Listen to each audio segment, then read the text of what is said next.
जीवन की कहानी है खास, हर सेल में छुपा है एक राज। आओ मिलकर समझे प्रकृति का ज्ञान, बायोलॉजी बनाए सपनों को आसान। नमस्कार दोस्तों, मैं आपके साथ देख रहे हैं आप लोग जीएचएस क्लासेस। आज हम बायोलॉजी के इंटरेस्टिंग टॉपिक सेल के बारे में सिंपल लैंग्वेज में समझेंगे। तो कॉपी और पेन रेडी रखिए, क्योंकि आज के सेशन में होने वाला है धमाकेदार। हर हर महादेव, जय श्री राम।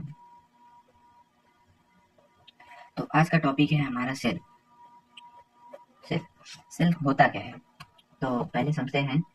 जीवन की सबसे छोटी जीवित यूनिट होती है। मतलब हर पेड़,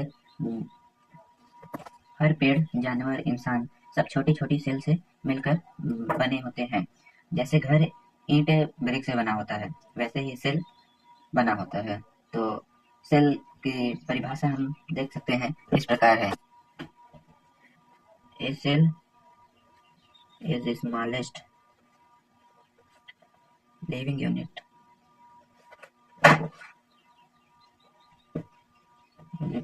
of life. Means all organisms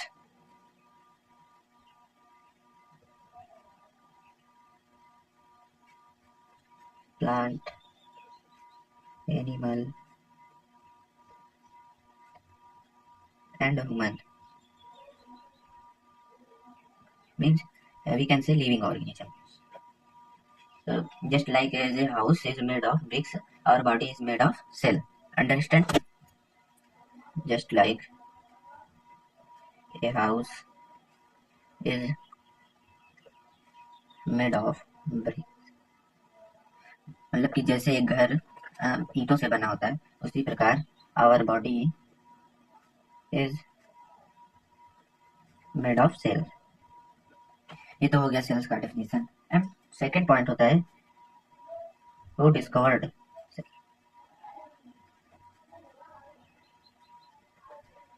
तो इसको डिस्कवर्ड किए थे, the cell was discovered bye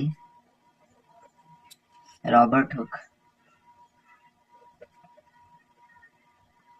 in 1665।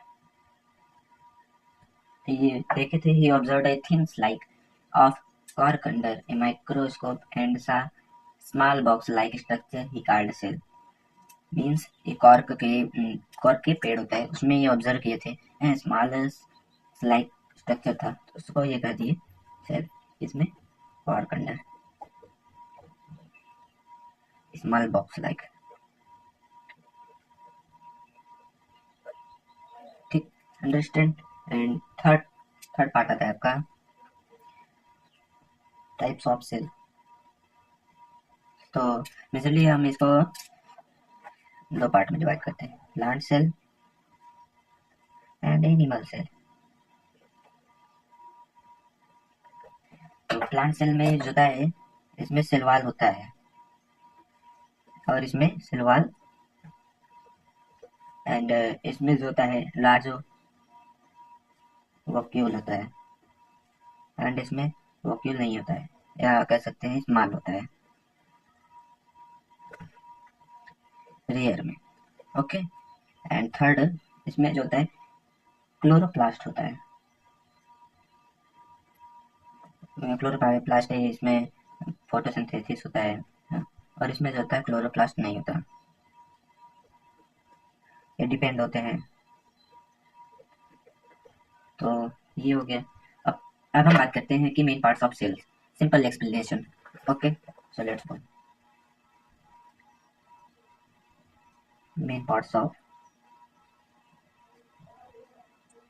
Cell. तो फर्स्ट पे रखते हैं सेल मेम्ब्रेन।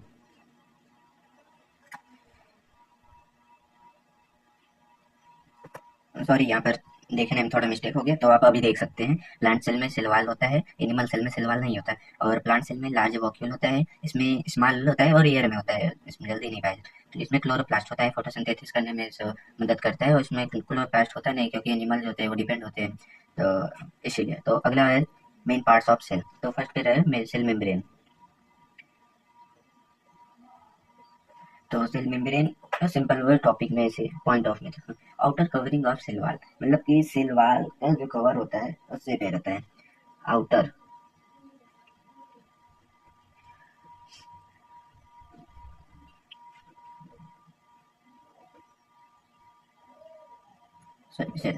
सेल का जो कवरिंग होता है, जैसे मान लीजिए ये कोई सेल है ना, तो इसके ये इसका कवरिंग ऐसे रहता है, तो ये हो जाता है सेल मेम्ब्रेन। ओके, अब इसमें control what enter and leaves the cell, ये कंट्रोल करता है कि सेल के अंदर क्या जाएगा और कैसे रहेगा। तो कंट्रोल करता है बाहर आउटर लेयर है तो कंट्रोल तो करेगा ही।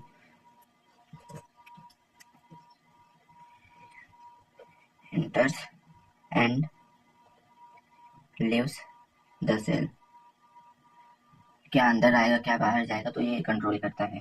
ठीक है, सेल मेम्ब्रेन। अब सेकेंड है आपका साइटोप्लाज्म। तो साइटोप्लाज्म कहता है jelly like structure inside the cell and all cell parts float in. Means jelly बहुत जेली का तो आप वो देखे होंगे, फल वलों के जैसे रहता है, तो बहुत चिपचिपा सा रहता है, jelly like structure, substance inside cell. Okay, and फिर all cell part float means cytoplasm के अंदर पूरे सेल होते हैं फ्लोट करते हैं, जो उसके पार्ट्स होते हैं फ्लोट मींस तैरते हैं इन इट। तो ये आपके सेल मेम्ब्रेन एंड साइटोप्लाज्म में हो गए। तो अगला है न्यूक्लियस ब्रेन ऑफ सेल। अगला है आपका थर्ड है न्यूक्लियस, इसको कहते हैं brain of cell.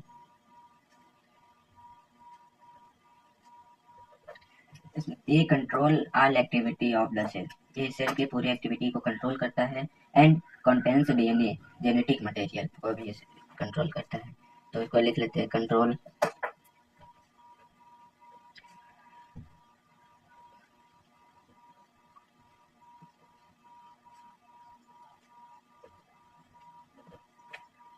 And content DNA genetic material. Nucleus है तो डीएनए के अंदर फिर न्यूक्लियस डीएनए तो होता है, तो उसमें भी ये थर्ड हो गया। एंड आपका फोर्थ आता है मेजरली आपका यही थे पार्ट्स। तो फिर अगले हम देखते हैं important cell organs and their function. इसमें ribosome, mitochondria, endoplasmic reticulum, Golgi एप्स, तो इसमें ये रहता है। तो फिर पांचवा फंक्शन हमारे क्या है, इम्पोर्टेंट आईएमपी है, इम्पोर्टेंट सेल।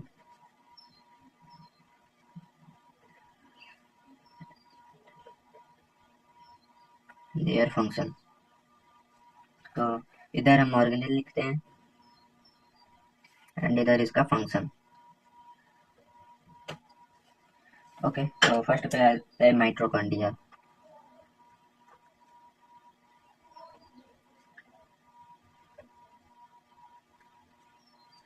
तो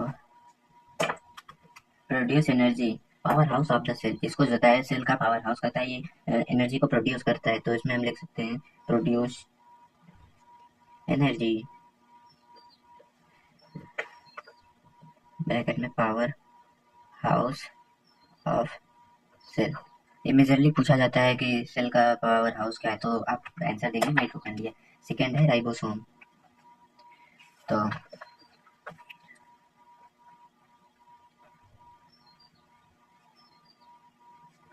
राइबोसोम से जो होता है एक प्रोटीन से प्रोटीन को बनाने का काम करता है। एंड थर्ड आता है आपका एंडोप्लाज्मिक रेटिकुलम।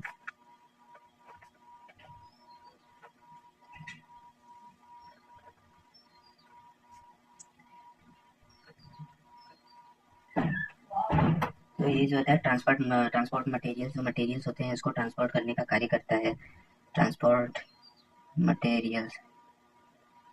तो अब एंड फोर्थ आता है आपका गल्जी गल्जी एपेरेचर।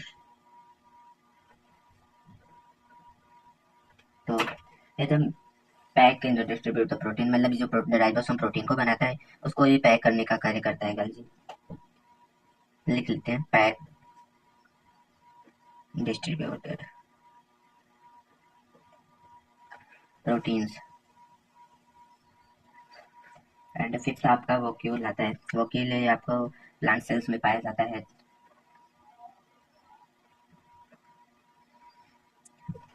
सॉरी, एक नहीं रहता, तो उसके लिए